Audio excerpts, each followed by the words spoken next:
Hi, my name is John, and I would like to talk to you about the principle of earning trust. I'm not certain that there could be a better compliment to you or to me than to have somebody come up to me and say, John, I can count on you. In other words, what they're saying to me is, John, you're trustworthy.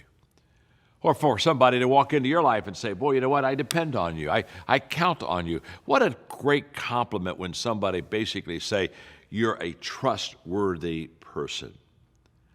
Now, you aren't born with the trust of people. You've got to earn it. It takes time. And I talk about depositing in your trustworthy account. I mean, how do I build trust? How do I make my account bigger? How do I increase my trust level with you? The reason this is so important is trust is the foundation of all good relationships. You show me a good relationship, and I will show you a relationship that is built on trust. Just like you show me a relationship that's falling apart, and I'll guarantee you, it's losing trust. And you and I are either depositing into our trustworthy account, or to be honest with you, we're withdrawing. And that account has the potential of getting bigger, or it has the potential of getting smaller. So what do? How do I expand and grow that trustworthy account? Because here's what I know. The more trustworthy I am, the more influence I have, and the more that I can make a difference and help people. So I do two things to increase that trustworthy account. Number one, my words and my actions are the same. Nothing throws people a curve than to have somebody say one thing and do something entirely different. You don't follow a leader like that very long, and it gets quite confusing, and you're not really sure who's the real leader and who's talking to you, the person that's supposed to be or the person that is. So you want to make sure that there's an alignment between what you say and what you do. And the longer you're with people, what you do holds more weight than what you say. I've often said that in the beginning of a relationship, what I say to you holds more weight than what I do because you haven't been around me enough to see what I do. But over time, you're watching me and my behavior becomes apparent. And after a while, my words mean less and my actions mean more. But when your actions underscore and are the foundation to your words, and they align together, you now have built your trustworthy account. Number two, I think trustworthy accounts are built when you continually mean the best and do the best for people. This is about motives now.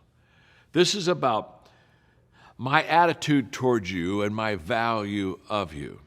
You see, if I value you, I'll do everything I can to add value to you, just as if I devalue, I'll do everything to subtract value from you. So when people give another person trust, they basically say, one, they value me, and two, their words and behavior are aligned.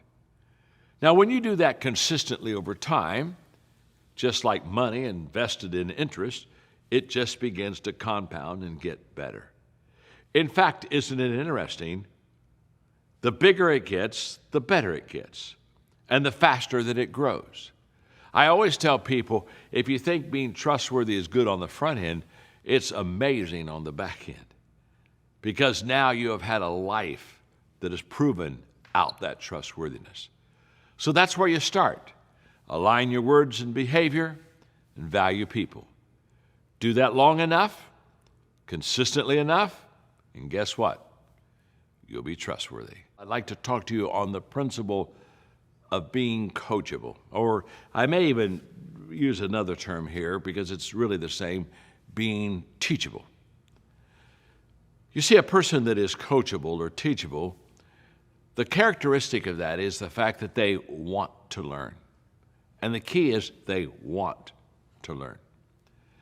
When I look at a person and I try to determine what their capacity is as a leader, how far can they go, how much can they do, I sometimes look at their ability. And that will help and tell me a lot, because what they've accomplished in their past tells me at least what they can accomplish in the present, and I can build off of that. But the question is more than just what is their ability and what have they done. The question is, what is their attitude?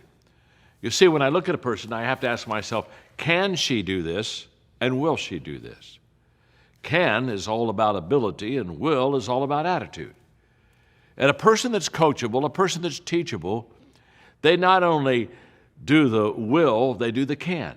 They do them both. They have the ability and they have the attitude. And there's nothing that takes you and helps you reach your potential more than to utilize both. I've known people that didn't have the ability, but they had a great attitude, and so you loved them, but they could only go so far. I've known people that had great ability, but they didn't have the teachable spirit and attitude, and so therefore they could have gone a long way, but they go only a short way. But when a person has both, then all of a sudden, things begin to change. I wrote a book several years ago called Talent is Never Enough, and the reason I wrote the book is because there are a lot of talented people, but they're not coachable. They're not teachable. And because of that, they put a limit on what they are able to do.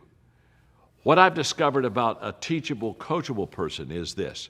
They're not only a joy to work with, but they will maximize and utilize every opportunity and every door for personal growth in their life. So the question of how far you can go, how far can I go, how much can we accomplish, what can we do? That question really goes back to how coachable are we? You see, I'm 70 today, and I'm still learning. Why am I still learning? Because I want to learn. I want to be taught. I want to be coached. I want somebody to walk into my life and share with me how I can be better, how I can do more, how can I go farther, how can I expand my potential. It's the extra plus in personal growth. Beyond ability, coachability will take you further than anything else. I would like to talk to you on the principle of collaboration, which is a higher level than cooperation. You see, when I cooperate with you, that means I sit down and we work together. But when I collaborate with you, we sit down and I want to work with you and get together. There's a difference between us just getting together and cooperating, that's good, and wanting to get together and wanting to cooperate. It's that want that makes collaboration such a higher level word and a higher level walk than just cooperation. And what I've discovered is this.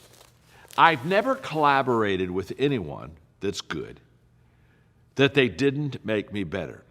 So when I go into a meeting with peers and people that we're going to discuss an idea or talk about a way of direction for an organization, whenever I get together with them, I get very excited because I know three things about that meeting.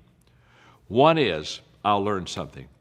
You cannot be around a table collaborating, sharing, that you don't learn something. It's just an impossibility. In fact, if you spend time with people and you're not learning something, you just really are with the wrong people. Trust me on this. The second thing I know that I'm going to pick up, though, is I'm going to pick up creativity. Because when you get good people in a room and they start collaborating, it's the synergy and the mixing of the ideas that gives the greatest idea. A great idea is a result of several good ideas. Good ideas that are put out on the table. And it's going to be a wonderful time to not only learn something, but to really become more creative. And I find myself thinking things that I wouldn't have thought if I wouldn't be in the room with those people, doing things I wouldn't have done if I wouldn't have been in the room with those people. You see, they make me better. They make me more creative. I'm learning from them. And the third thing that I'm going to learn when I leave that room and get out of that room is that I'm going to value the people in that room more than I ever have. I always walk away from those kind of meetings just kind of shaking my head and say, man, those guys are good. Those ladies are good. Wow. I've got more respect for them. I value them greater because I've watched them work.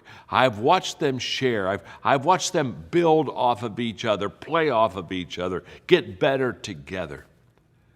So there's nothing I enjoy more. I mean, if somebody said, what is an enjoyable day for you?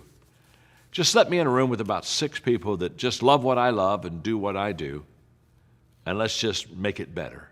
Let's just put it on the table, and may the best idea wins, and let's just keep adding value to each other. And I promise you, I'm energized. By the end of that day, it's been a good day for me.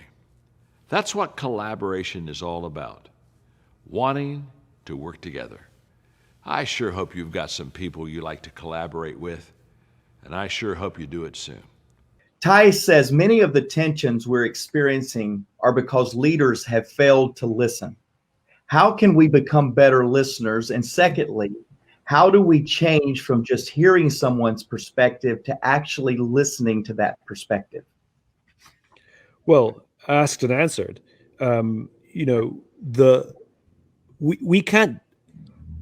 We can make demands of our leaders, but at the end of the day, we can only be responsible for ourselves. Like, we can't change our leaders. When we can vote them in and out, or we can choose to get a different job somewhere, but we can't physically actually change the way that they're going to do business or how they see the world. No number of anonymously sent books is going to solve that problem. But we can change ourselves. And when I hear people talking about the system is broken, there's no mythical system. It's us. Our society is a collection of individuals, and whatever the balance of behavior is from those individuals is the system you get. And so it starts at home. It starts with us. And so we want to change the system. This elephant. The only way to eat an elephant is one mouthful at a time. And so I think we need to set ourselves on a course to become better listeners ourselves. And there's a difference between listening and hearing. Hearing is understanding the words that are said to you. Listening is trying to get to the meaning of the words that are said to you, with an appreciation that sometimes people say the wrong thing. They say what they're trying to say badly. Sometimes emotions are involved. Sometimes they get flustered. And it's not for us to take their words personally, or even pick apart, but to rather try and show up with curiosity, to really understand the meaning. What I'm describing is empathy. We show up with empathy. That's all this is. And to look past the superficial. I've heard it now, which is, talking about some of the anger. Like, if they weren't angry, then we'd probably get more. This would be more productive. Well, do you understand why they're angry? Let's go to the root. That's what listening is. It was Martin Luther King who said, "Riots are the language of the unheard." Remember, we all know what it feels like to feel heard. To feel heard. And to what listening is, it's the practice that another person will feel heard. Just to go off on a quick aside, there's this trend in America today. Everybody's talking about being present. Everybody's mindful, everybody's doing yoga, everybody's trying to be present. I attended a meeting where there was a big timey yoga instructor who was sitting next to me. And the entire meeting, she was on her phone. And underneath the table. And it wasn't like she had a grandparent in the hospital or something. I could see she was on social media. I was sitting right next to her. And at one point we started talking about being present, and her head popped up and said, "That's why I love yoga. It helps me be present." I mean, I don't think she understands it. You are not present. You don't get to decide when you are present. You are present when somebody else says you are. Wow. And this is why we practice things like meditation. I mean, if anybody who's ever done a meditation practice, we learn to sit in silence, to focus on one thing, a sound or a mantra. We learn to clear our minds. And if we have a thought, we label a thought, we put it out of our minds. We find this Zen-like state. But that's not for you. You practice yoga, you practice meditation, you practice mindfulness as a service to another human being, so that when you are sitting across a table, that when they are speaking, you have learned to focus on only what they're saying, and not if your phone is buzzing or some noise behind you. And if you have a thought, you're not just waiting for your turn to speak, but rather you label it a thought, you put it out of your mind, and you remain focused on what they're saying. And you try to learn and understand the motivation, the emotion underneath. And at the end, you will know you have been present when that person says, "Thank you. I feel heard. Thank you for listening to me. I appreciate you being here for me," are the words they will use when you have been present. And so I think the question about listening is, we have to go on the journey. It's a skill like any other. It is a learnable, practicable skill. And if you don't practice, you lose that skill. One book I would recommend, it's called How to Talk to Kids So Kids Will Listen, and Listen So Kids Will Talk. It's a bright yellow book. Yes, it's a parenting book. It's one of the best books to teach us to listen to adults as well. But it's a skill, and if you want to learn it, I encourage you to literally go out and learn it and practice and practice and practice. Simon. Go ahead. John, I want you to jump in. Simon, what's the name of that book again? How to Talk to Kids So Kids Will Listen, and Listen So Kids Will Talk. It's a great title. It's more of a paragraph, but still good. Simon, when you talk about listening, in my young leadership years, I was not a good listener at all. Yeah, I was so visionary, and I knew so desperately where I wanted to go that it was basically, can I get you on my leadership train? And this is the way we're going. And I was directional. I was motivational. And I said, let's go. And I had a staff member really come into my life one time and just look at me and say, you don't listen to us. And of course, I protested until I went home to my wife. And I said, Margaret, Susan says I don't listen to the staff. And she said, well, she's right. And then I go, I'm in real deep weeds. And so I had to really turn this around. And here's what I discovered about me, okay? Mm-hmm. The reason that I didn't listen well is because I valued what I wanted more than I valued what they wanted. Mm. And so I had to turn that around. The old Zig Ziglar thing, if you'll help people get what they want, they'll help you get everything you need. Well, what I discovered is, again, I've got to go find them before I could lead them. And so I changed from a directional leader to a conversational leader that basically asks a lot of questions. And so my favorite definition of listening, because it works for me, is listening is wanting to hear. I want to hear. And I love it when you said that the person that validates if you're present isn't yourself. It's like, wow, was I present? Boy, was I present today, yeah. Yeah, they're the ones. And there's not a higher compliment to give to people than to be present and ask questions and value their input and ask for it. That's a high compliment. What's your opinion? What do you think? And what I found is that the great leaders, that they listen, they learn, and then they lead.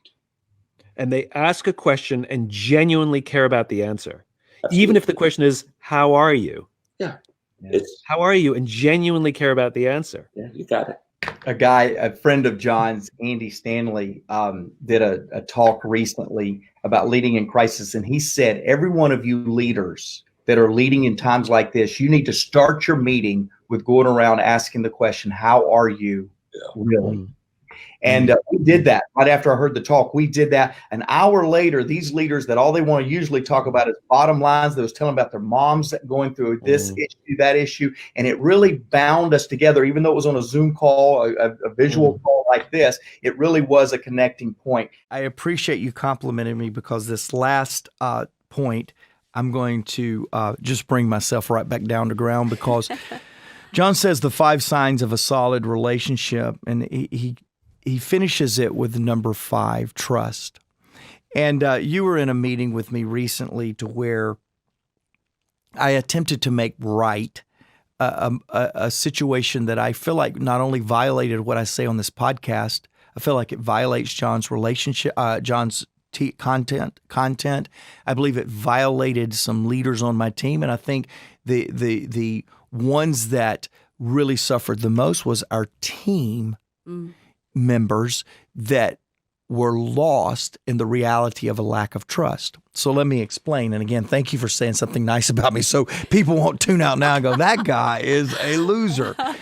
But I realized something. We teach around here, Becky, and you know this and you live this, that when you ask somebody to do something, whether you empower them for a project or a position, we established that we vetted everything we needed to vet when we assigned or empowered that responsibility to that individual. And so trust is at the all-time highest it can be. It's Absolutely. At 100%. Yeah. John calls this, for all of you podcast viewers and listeners, John calls this putting a 10 on everyone's head. You have a 10, It's yours to prove that I was wrong in putting a 10 on your head. we do the same thing with trust. Yeah. If we have properly vetted, interviewed, or observed a human being to join the team or to take over ownership of a project, they deserve 100% trust. Yeah. Well, I violated that. I asked somebody to handle something in our organization, actually human resources. I asked them to own it. It was owned differently at the leadership level. It was owned differently with a daily administrative level. And I never could get comfortable that they could treat human resources, treat the culture that I have fought for 22 years as good as me or a couple of people that had been around me a long time, right? Yeah. And that's normal. There's nothing bad So with that. normal. But it's wrong. It's wrong. Yeah. And I asked them, I said, okay, it's yours. They talked me into restructuring and reassigning. And I said, okay, it's yours. It's yours. It's yours. But the whole time, every time there was a little bump or there was a little challenge or a little ripple, I'd go, hey, have you checked with this other person? Hey, why didn't you check with me on that? How many love that leader that says it's yours, but check with me before you do everything? Yeah. Check with me before you think. It's not very fun. It's not very fun. And I did this. And I did it over and over again until that leadership behavior by me began to wear out the team's ability to feel comfortable in what they knew to do to help people. And we had a huge challenge, a challenge that if you dealt with just the behaviors or the decisions in the situation would have been terrible. Right. But fortunately for me this time, I wish I could get it right every time. Fortunately for me this time, I went, whoa, wait. I don't want to talk about the details of messing it up. I want to talk about what caused the missteps in the first place. And what I discovered was it was my inability or my lack of determination or my lack of commitment to give trust on the front end. I was waiting for trust to be earned. And by doing that and micromanaging that, I, the senior leader who had violated the trust commitment that I make with people, had created the problem. Yeah. Now, you said in that meeting, you watched our team really rally around that. But I think my biggest point that I want to make here is that truly for there to be solid relationships, for me, Becky, for you, for our team, for you, podcast listener, podcast viewer, you will not have solid relationships without this trust factor. It's true. And I don't believe trust is earned. I believe trust is given. And I believe trust is established after the leader extends trust. Yes. But so many times as leaders, we go, you got to earn my trust. Right. And in leadership, I don't believe that's accurate. It's got to be opposite. So I agree. The same way that optimistically, you always give people the benefit of the doubt until they prove you wrong, and you might have to adjust some boundaries. I think trust should be the same way. Yep. And when we are equipping leaders, I mean, if you have a team of people that you're equipping as well, being able to give them that is everything. It's also how they see themselves through your eyes. So what you're allowing them to do is what you're telling them you believe. I'll give you an example. I'm a huge University of Utah fan. My husband's alumni. We go to every football game. We buy way too many tickets, even if they're winning or losing, but I love it. Coach Whittingham, who is the head coach, there was a young man one year. His job is to just punt, return. Like that's all he does. Catches the ball, runs it back. They punt it, he catches it, they run it back. For people that are not football fans, I'm just breaking it down. Try not to get too technical. This young man had broken almost all the records at the school for punts returned. Touchdowns. I mean, 100-yard touchdown, which is almost unheard of in football altogether. Well, there was one particular game where, again, punted off, he caught it, he ran it back, and it was like a 98-yard touchdown. And right before the end zone, sometimes these young men do the celebration thing where they throw the ball back under them.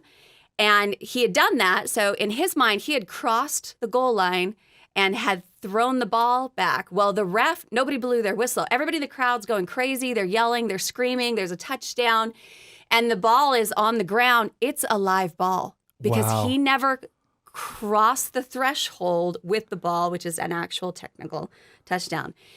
One of the kids on the other team, I mean, this is like 30 seconds, 60 seconds, ball's just on the ground, ref is just standing there looking at the ball, not blowing his whistle. And one of the kids on the other team realizes that's a live ball, picks it up, runs it all the way down, and the ref calls a touchdown. Wow. The whole crowd, it was silent. Have you ever been in an arena with tens of thousands of people and it's completely silent? This was that moment. Now, everybody in the crowd, after watching it on the big screen, thought, you better kick that kid out of the school, let alone off the field. I mean, they were just ready to take him.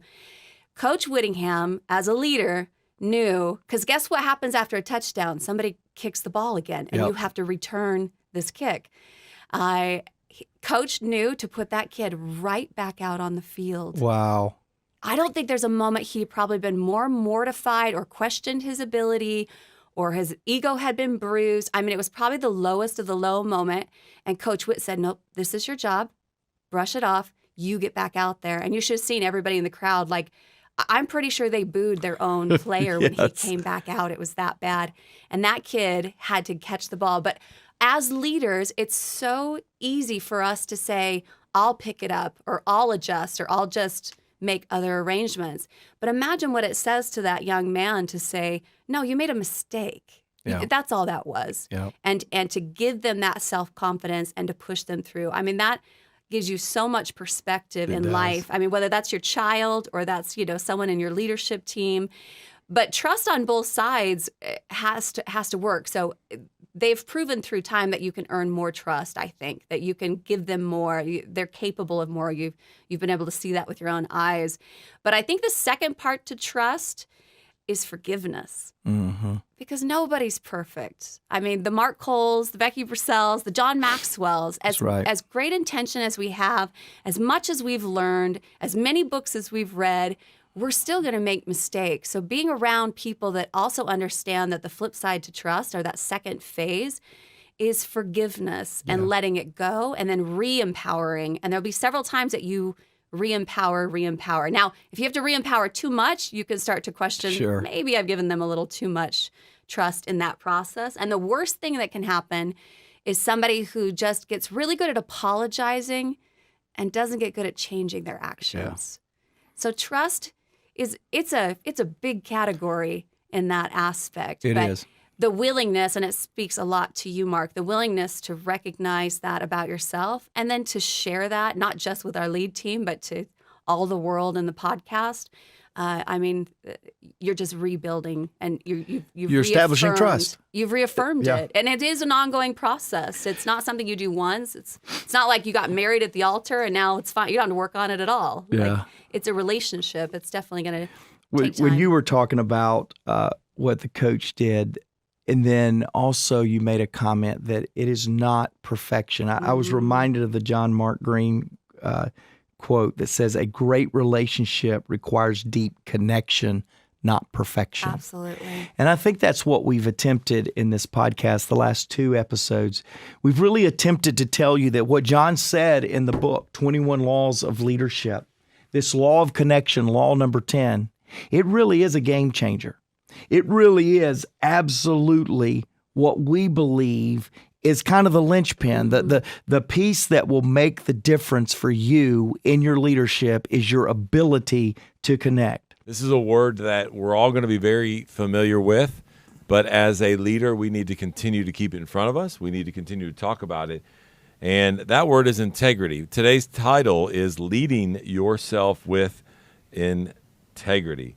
Sounds like a very rich topic. Perry, what are you thinking about this? Where are we going? Well, I'm working on a project for a client, and this question came up about how do you lead yourself with integrity? And I just realized as I was researching and doing some just digging into it myself was that we often teach about how to lead others with integrity. Are you a high integrity leader? And it generally comes down to how I lead others. But I think integrity really starts with me. It really starts with ourselves and how you lead yourself. It can be easy for us to try to do the right thing for others and then shortcut our own integrity on how we do things. So I really wanted to dig into what are the components of integrity and how would one lead yourself with integrity? How can you grow it? Yeah, and Perry and I spend a lot of time talking about leading teams and the organizational impact, and this is just kind of taking a step back, and it starts with self. Yep. The hardest person to lead is yourself. And oftentimes integrity comes into that. And so we want to just kind of spend some time talking about that today as you're listening to us or if you're watching us on YouTube. So as you began talking and thinking about this topic, you gave me a quote that I think is so relevant that I've read before, and I think it fits right here from the great coach John Wooden, where he says, "Be more concerned with your character than your reputation, because your character is what you really are, while your reputation is merely what others think you are." And that is a strong quote from Coach John Wooden. Man, when I think about this, I also think about, I hear John often say, man, for me, the people that I have closest to me, if they love and respect me the most, then I know that I'm leading out of integrity. I know that I'm leading well. And so let's talk a little bit about, is integrity, is it about your character? Like, is it mostly about, what is it? Like, let's unpack it. Because sometimes people have a different definition for integrity. Right. Character is definitely a big component of integrity. But the way I think of that, and this is just from researching it myself to make sure I've got it clear, that character is really the moral and ethical code of conduct that we live by. And it's driven a lot by our personal values. And so I have a moral and ethical code that I live by, driven by my values. But integrity is really the decision I make to consistently live by that code. The word integrity evolved, from the Latin, and my wife will love that I'm throwing out because everybody else was taking Spanish, I took Latin, and she's giving me a hard time for 40 years. Yeah, see, and now you'll give me a hard time. She always says, "How's that Latin working out for you?" But anyway, that's the point. Integrity comes from Latin, meaning whole or complete, defined as completeness, state of being complete or whole. We get the words like integrated in there. So as you think about integrating, pretty good way I think to remember integrity. You're integrating your thoughts, your words, your actions to be consistent and whole. They're integrated. They're not you do one thing and say another type of thing. So to me, that's the way I usually think about it. Yeah, I love that. It makes me think about when I was in college about 6 years ago. No, I'm just kidding. Back playing football a long time ago. You were in college for 6 years. Yeah, that's exactly right. It was a different plan. I was at a different pace. I remember playing football in college, and I'd be at home doing workouts, and we would get a packet, not via email back then, but actually in the mail, and it would come to us, and at the bottom of that, there would always be this definition, this quote where it said, "Integrity is doing what you're supposed to be doing when no one is watching." Yeah. And in essence, trying to make sure that we were motivated Who's doing your homework? doing our homework, that we're out there getting things done. And so I think that speaks perfectly to this integrity thing that we're talking about leading yourself with integrity. And if you're not doing that, you sure can't be integrated and whole when trying to then lead others. So how can you ask others to have integrity or to lead with integrity if you're not living that out yourself? So let's talk about how someone can go about developing their integrity. Yeah, it's you think I either have it or I don't. No, you need to work on this. Yeah, it's something you want to be constantly aware of, your own level of integrity. And that's why I start every conversation talking about either character or integrity, about self-awareness. Such a big lesson for leaders that so many research about the best leaders are really these highly self-aware. We've spoken a lot about self-awareness here, have some podcasts on that, but it often comes down to developing character and integrity is essential to really for you to know who you are, what your personal values are. I mentioned that. What's my strengths and weaknesses? How clear am I on my strengths and weaknesses? Am I trying to be something I'm not? Just being honest with myself. Where is it I need improvement? What's my effect on other people? I love this one. Who's in my inner circle that's holding me to a standard? And we've talked a little bit about the inner circle here as well. But anything you can do to increase self-awareness will keep me from kidding myself about how I'm leading myself. Yeah, that's good. When I think about this, in addition to everything you just talked about, and you begin developing this, like what are those areas specifically that you can do? One of the ones that comes to mind right away, we don't talk about this enough in leadership, is how consistent are you? And we, my favorite word. we joke around, but it's really not funny that one of the most influential people that we know in an organization, this is a true story, a Fortune 500 company, is one of the executive assistants on that floor because she has 2 different color coffee cups. Remember that? Yeah. Remember that? And this is a true story. And because that leader's not very consistent. And so, again, that plays into the integrity of that leader. The red cup says, That's right. stay Yeah, away. The yeah, green cup that's says, right. come on. That's right. So if you're listening to us and you're walking down the C-suite and you see different colored coffee cups, you'll know that you're the organization we're talking about. The other one is about authenticity. You know, Harvard Business Review did a study and said, man, what is the top attribute about leaders that when you look at the top 200 leaders around the world, and authenticity was number 1, and it wasn't even close to number 2. How accountable are you to yourself? This is big, even building off of what you just talked about, not even awareness of self, but then being accountable.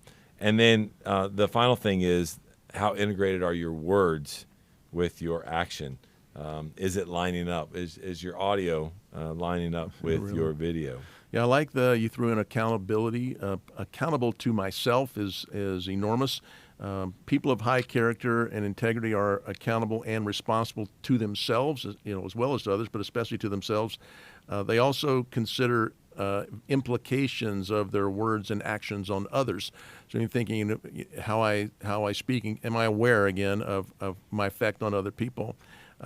They tell themselves the truth, and I think, well, you think I'm not telling myself the truth? Yeah. No, I think that we can easily, it may sound a little weird, but I can tell myself things that I think are the truth, but they're not always true. Am I distorted something, or have I?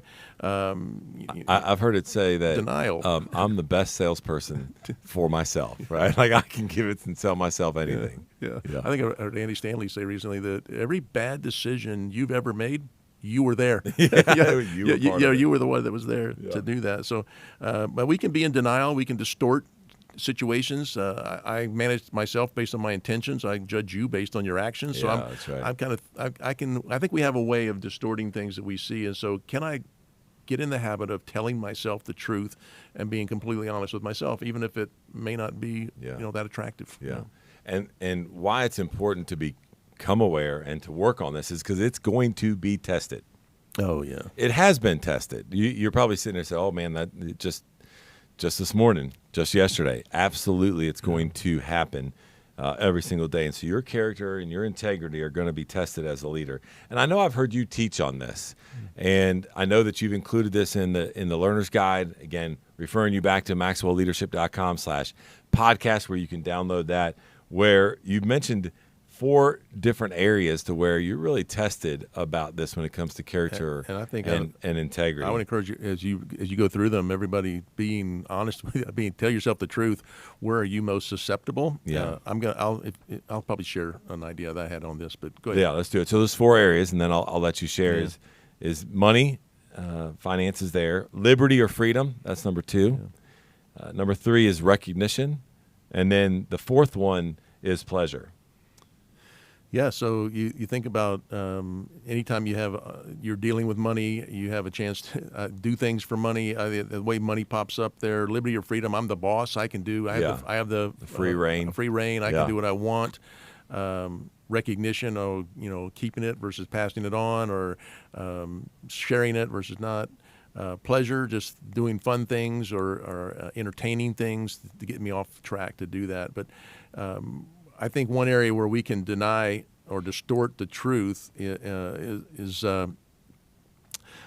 since I've been studying and preparing this lesson, I don't know how you are, but when you're teaching something, it becomes very all of a sudden it shows up everywhere. All of a sudden it shows up everywhere in your life, and so I notice I have the best intentions, and but I'm still yet tempted to cut a corner. I'm the easy way. What are you trying to get off your chest over there, Perry? You're hesitating. What are you thinking about? What's the example? It's simple, silly things, but I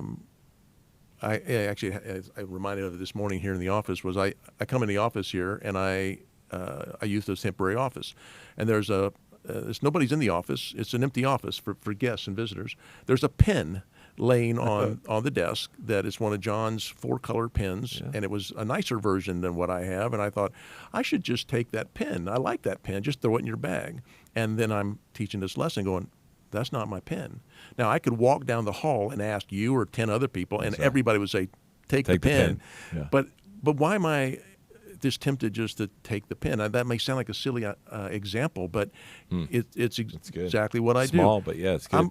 I'm playing my family, kids and everybody. We play Wordle. Oh, we do the same thing. But we have an ongoing text stream, and every day everybody shares their Wordle score. And you only get 6 chances. If you haven't played Wordle, don't start. It's addictive. But you only get 6 chances. And I notice I'm tempted when I get down to only 6. Just go Google the answer and put it in a 6 and say, whew, I made it, versus having to say, I missed it today. Yeah. And so I just think, no, I'm not doing that. But, each of us, if we're just honest, important word there, honest, have dozens of opportunities that pop up.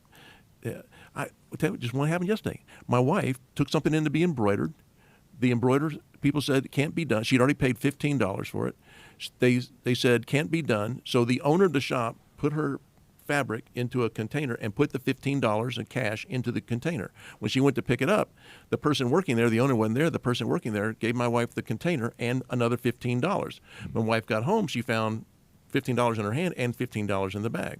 And we were talking about it last night. She goes, I got to make another trip. I got to get back up there and give them back the $15. I think, how often would we be tempted? It's only $15. I'll just let it go. And thinking, no, if I'm going to lead myself with integrity, who's going to know she kept the $15? She will. Yeah, that's right. She will. That's right. So I just love the fact that we just looking for ways to lead myself with integrity. And the examples that you're given are so small, but yet so real. That's kind of the point. And if it happens there, it's going to happen with the bigger things, right? And it's funny about the Wordle because our family does the same thing. And they're already coming in today. I did mine earlier, and I got 5 out of 6. But when I see somebody come in like 2 out of 6, I'm like, get off Google, right? But yeah, I think that I love how simple the examples are as a leader, but it becomes a behavioral pattern that we need to be aware of. It also makes me think about John's content around leader shift, and we talk about we got to make it from perks. We got to make the shift from perks to price. Yeah. And that we can all be enticed by a pen, as simple as you're talking about. But, man, we really got to understand the price that then pays, or we then have to pay with that in regards to leadership from an integrity standpoint. It's a high calling. We got to be aware of it. You have to absolutely be aware of it. I love how John, this standout statement, there are more things that unite us than divide us. And I think as we dig into this today, I've really thought through how many times I've had to make this shift. It seems like every positional change that I have the natural tendency to go to directing, when really I know that connecting is a better shift for people in senior level positions. Well, as you said early in your intro, there are a lot of things that differentiate us. And now more than ever, it does seem like there's this in our culture, speaking of organizational cultures or teams we work in, that it's contentious, it's fractured. And what I love about this is that, we have to look for it. To your point, sometimes we naturally, as you mentioned, you naturally may go back to a directing side of things. Some of that is easier for others than it may be for you. Right. But you got to do it. You got to go look for it. The other thing it made me think about as we're talking about this is John's 5 levels of leadership. It's kind of my mantra, and he talks about the foundation for your influence as an individual really is found at level 2. And he talks about people giving you the permission to lead them because of building relationships. I think you can take the word relationships and connect. I agree. And interchange them. And before we dive into this, because I love the fact that John gave us 7, I don't know about you, I can't get through all 7 of these, but if I just work on 1 or 2 of them. But he gave us 7 ways to find common ground with people that are on our team. John has taught us for a long time, we're going to believe in, we're going to value people, and we're going to unconditionally love them. And if that's the case, we've got to find this common ground. So he starts off by talking about, hey, the difference between directing and connecting. I'm going to pick 2 of them, and I just want you to respond to them, okay? That stood out to me.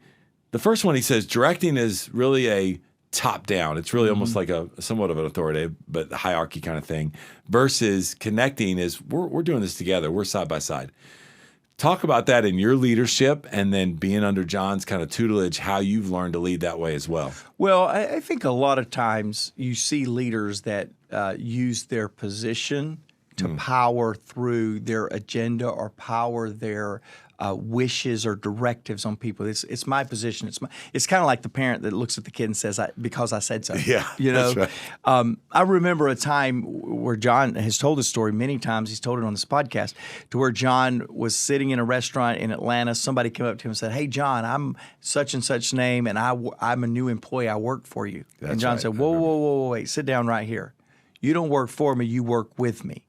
I spend a lot of time, Chris, because I think the common language of a leader, especially a directing leader, is I want y'all. This is what I want. This is what I've been thinking. And I work hard to eliminate I when I'm giving directives and go we. Yeah. This is what we need to do. This is our vision. This is what we can do together. And I think really challenge yourself as a leader to listen to your language, because you may want to think that you're a collaborative leader, but your language, your words really matter. Yeah. We teach that in multiple cases. I think it's really important here. I think top-down leadership can come from a pure place. It's my responsibility. Most recently, I've been leading our organization, and I felt for a while that what I wanted us to accomplish was all my responsibility, or I have thought in certain times shortfalls in our progress is my responsibility. And I think that's good. That's noble. But I also think it can be an Achilles heel because you don't let others feel the responsibility of we are here, not I am here. I'm going to single-handedly get us out. So I think there's some noble reasons people feel top down. It's high responsibility, high sense of ownership, but I think it can be a detriment too because it doesn't let others feel that weight with you. Yeah. What I love about what you just said is yes, as leaders, we got to take responsibility. We're not saying leaders, you're not responsible. Yeah. You do have to carry the weight of that. But what I love about what you said is if you are assuming it's I and it's my weight and it's this, you then return, right? And you go, I want us to do this. Yeah. And I think that shift of using that language, we, is so strong. Like imagine if you're leader, if you're walking alongside your team and they're like, hey, I work for this lady. No. We work together. Yeah. We're on a team together. Imagine that language together. I remember when John said it to me for the first time. To your point, you're just like, John, who are you kidding? Yeah, right? exactly. Like, what is going on here? So I love that. One more kind of just quick response out of you. John says directing is really my agenda. It's about me versus connecting it's about your agenda. Yeah. Unpack that for us. Well, I love this one too. I taught in a podcast that for a long time I worked and it was John's agenda, and then it became our agenda, and then it came back to my agenda, and that's from a vision standpoint. I think so many of us are so challenged with political leaders right now, church leaders right now, because they're so caught in their agenda that they forgot they serve the people. I think I think there is, understand this. John's teaching this because he's teaching from his book, Leader Shift. I'm holding it up for the YouTube viewers right now. He's teaching from this. Understand, he's not saying one is wrong and one is right. He's saying that there are times in our leadership that we need to shift and effectively lead what's going on. And I think that it's okay from a vision standpoint to say, hey, this is what I believe we need to do. But then very quickly, you've got to get that into an our agenda. Let them see their face in the flag is what I've said on a previous podcast.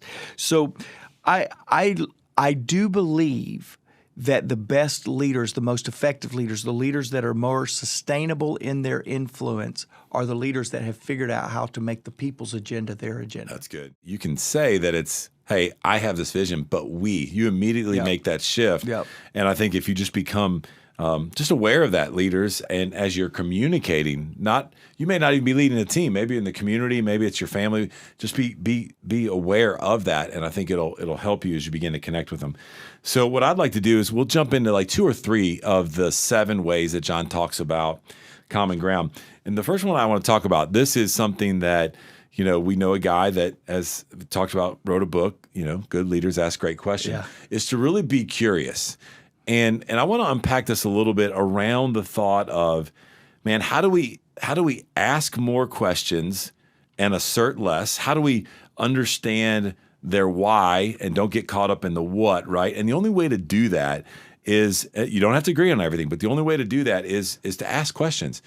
And you do this. You've seen it from your mentor for a long time.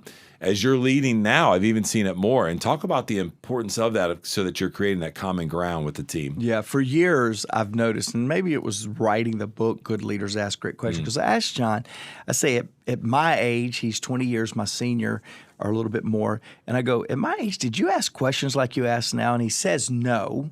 But as long as I've observed his leadership from this angle the last 13, 14 years, he asked great questions. I asked him one day, I said, is it the book Good Leaders Ask Great Questions that prompted you to be so inquisitive in meetings? Good question.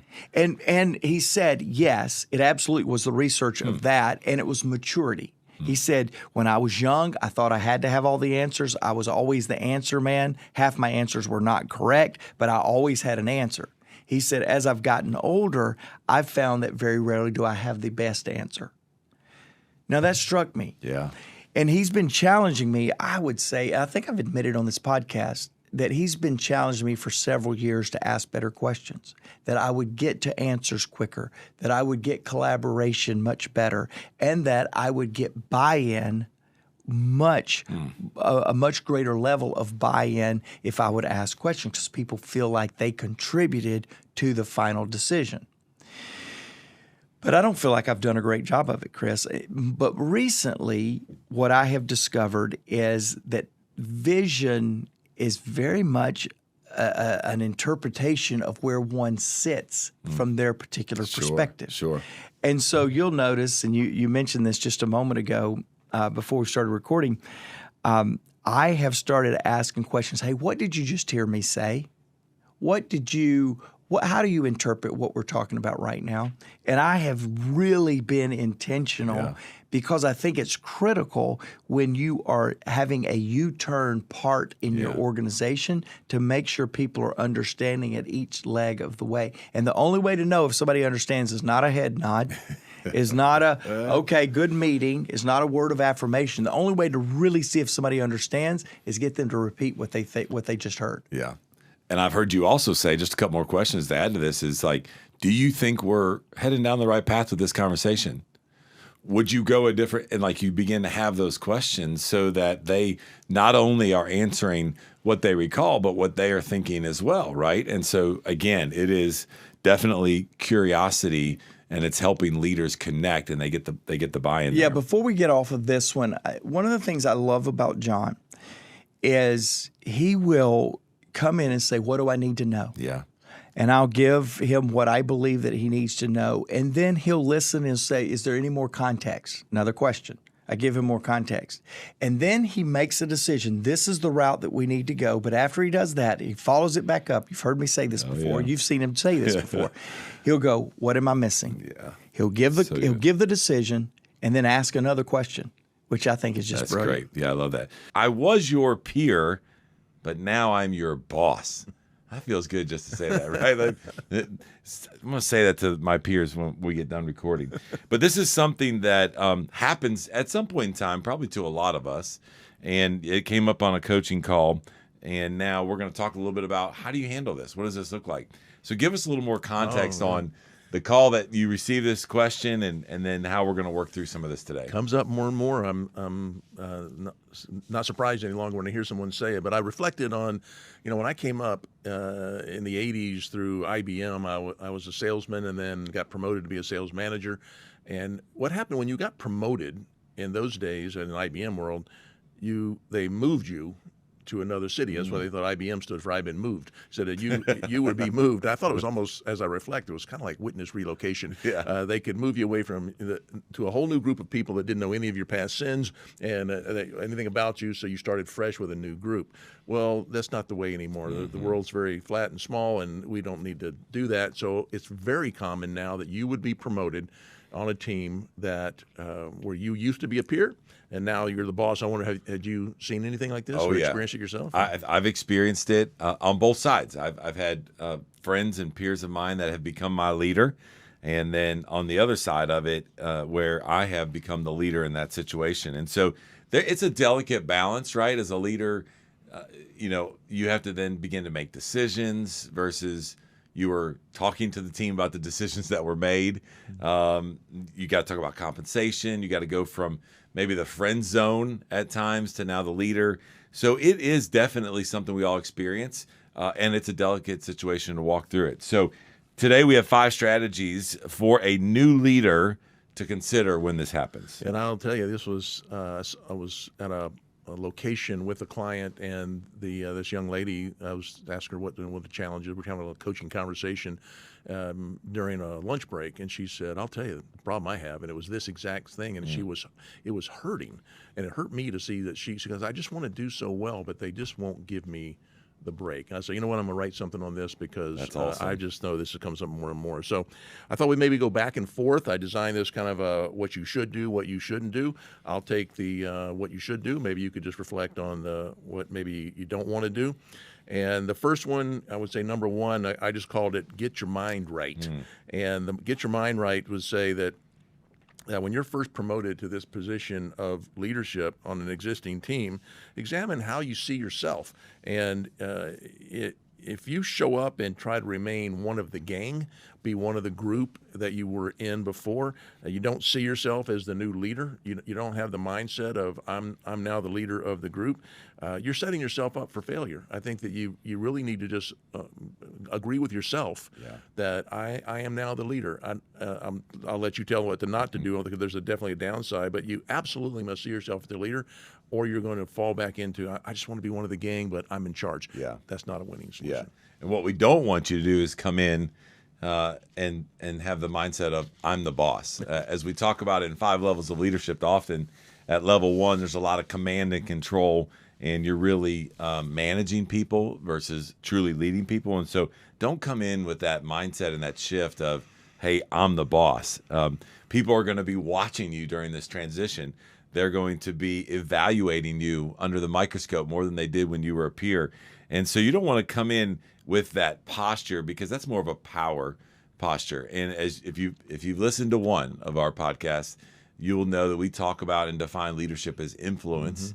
It's not about the title. It's not about the power.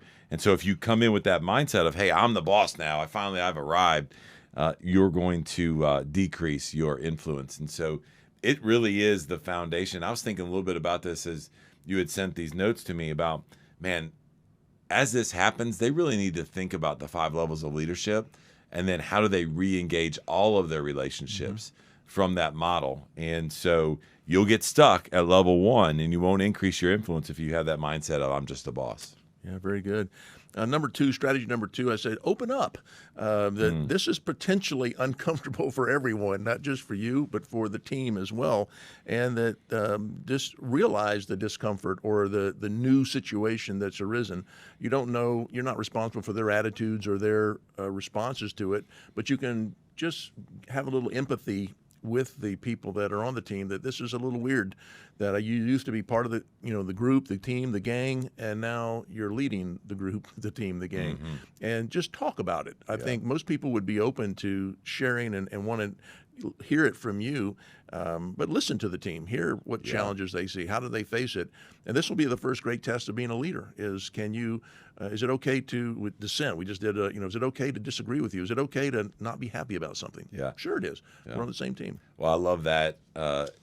It not only is good advice in the beginning, but to your point just a minute ago, that's part of leadership in general, like listening to the team and opening up about that. Well, what not to do under this topic is don't act like nothing has changed, because it has. And there may have been other people on the team that were up for that same opportunity, that same promotion, and they didn't get it, they may be questioning why not them, and they may be questioning why you, which may be something that's very real. And so, to your point, Perry, you just need to talk about it, and it is going to be the elephant in the room initially.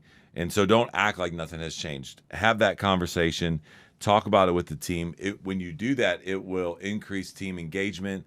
It'll help the environment of the team, and it'll help people open up to talk about it. You know, if you got promoted and someone got mad, by the way, we did a podcast on this. It was a long time ago, I think episode 25, but that's a leader problem. And so you may, if you got promoted in your peer group and now you're the boss and people are mad, that's not on you. That is on that leader. I just said everyone on the team, I'm just talking to if you're promoting people on your team to be the boss over the peers on their team, that's on you to know that. Have you done the work? Does everybody on your team should know where they stand? There should be no surprises that wow, I should have been me.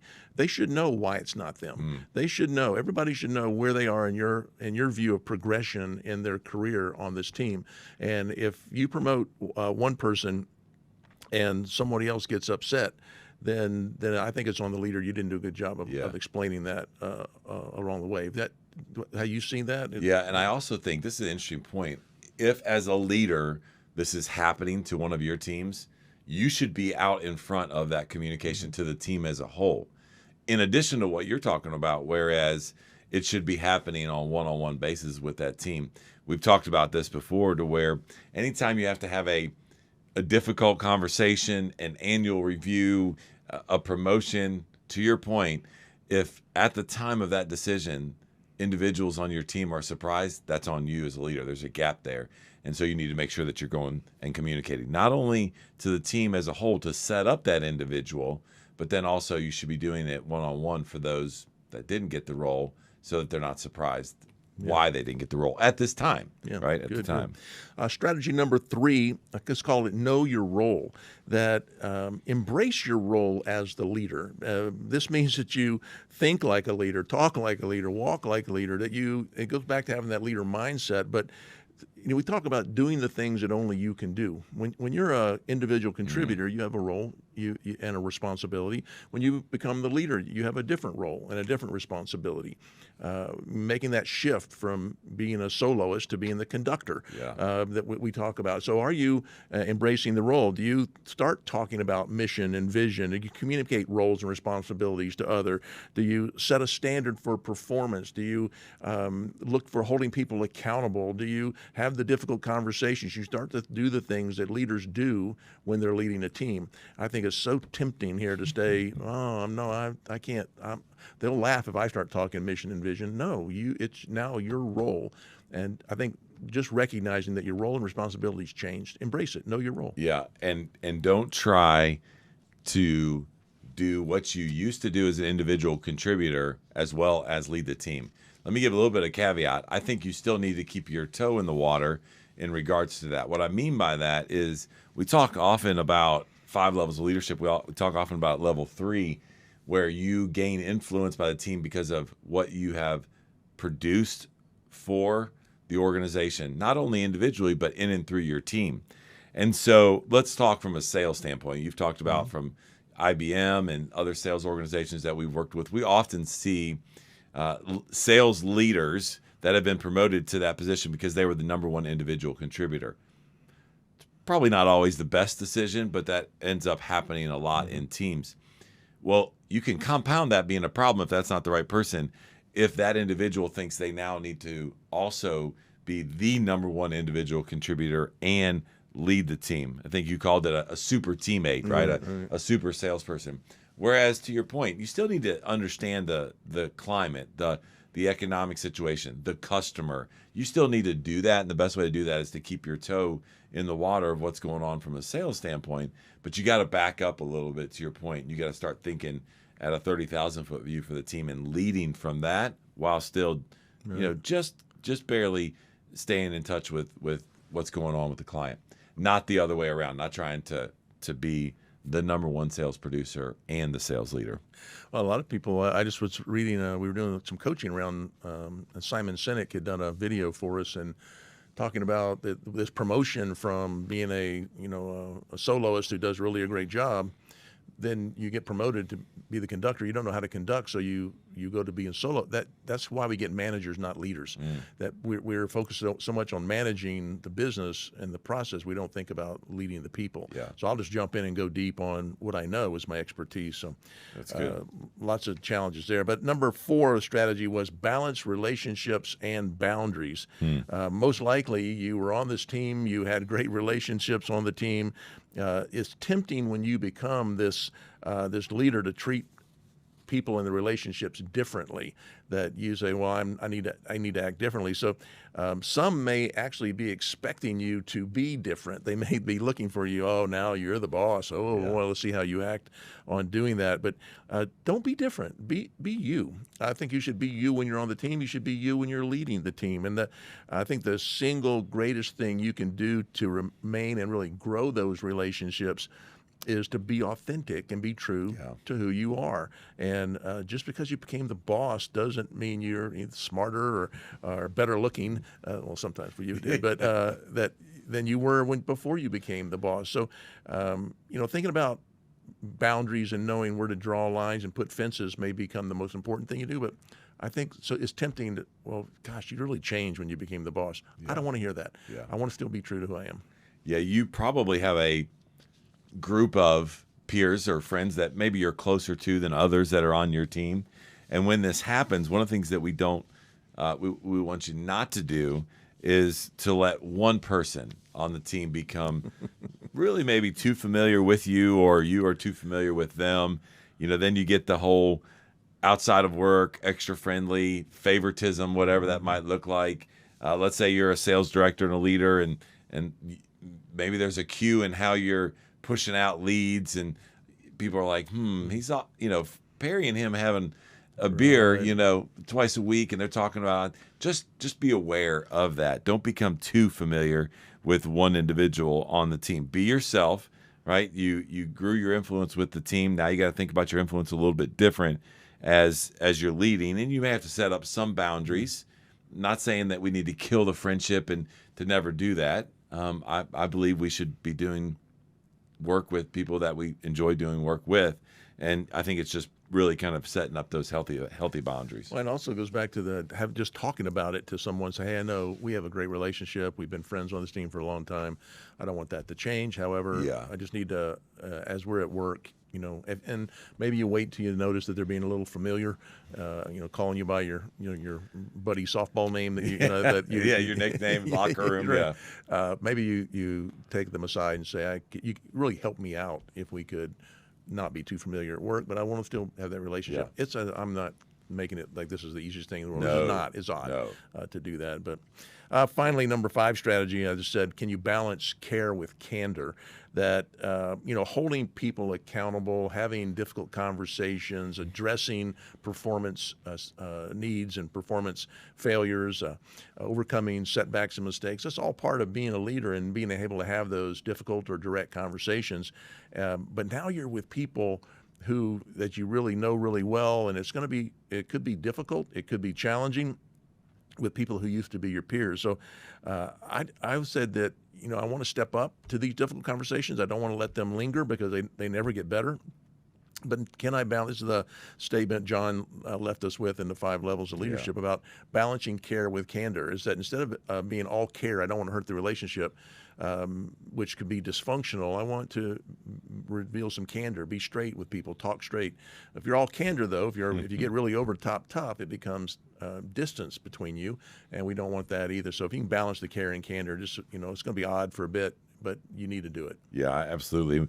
And under this point, what not to do is don't allow those situations to fester with someone who used to be a peer and just think it's going to get better. This is good for me to hear. At times I'll be like, oh, we're buddies. We'll figure it out. I'm not going to address it.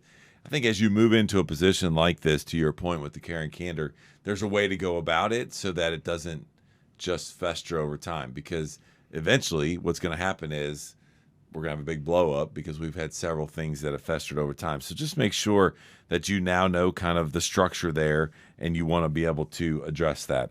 Well, as we wrap up and as I was thinking about this, as you just mentioned, this is not easy, right? It happens to most of us that have been in our organizations or career for a long time. And it's something you got to work with. And so I'm going to leave you with 3 things as kind of a takeaway from what we talked about today. Number 1, speak with humility and act with strategy. That goes back to what we were just talking about. Have conversations. You know, have that humility side of you.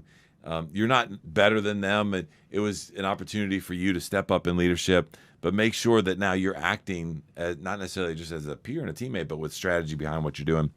Establish a tone. I think we could probably all benefit from that, even if you weren't being promoted from just your peers, right, as a leader. And then finally, stay patient during this transition process. It is, as Perry mentioned early as we started with IBM, hey, drop you into a new team. You don't necessarily have to be patient with your leadership and that transition. This one you do. You're not going to walk in on Monday after you've been promoted and all of a sudden, you know, have the influence of the team that were your peers. There's going to be a lot of questions. It's going to take time. And so I just want to encourage you to stay patient as you have this opportunity. It's a privilege to lead people. Congratulations on getting promoted. Now it's time to get to work, so be patient with it. Well, I just gave another idea there, was that it's really how important it is, even while you were a peer, developing your influence. You know, when they dropped me in a new city, I became level 1 with all 11 of my new reports. I was starting at 1. We knew nothing about it. I had to start from scratch. When you get promoted with your peers, you have a little bit of a leg up if you've been working from an influence mindset. You are developing influence with your team, and you have level 2, level 3 with you're producing results together. You may even be level 4, helping each other develop and become better. When you get promoted, you still have that influence. You have to overcome some of these challenges we talk about, perhaps, but you should be way down the road than somebody that got parachuted into a new city and started from a 1 all the way across. But you have to be, that should be the work you're doing today before you get promoted. Be working on your influence, so when you do get promoted, it's a positive influence that will go with you into your new role to do that.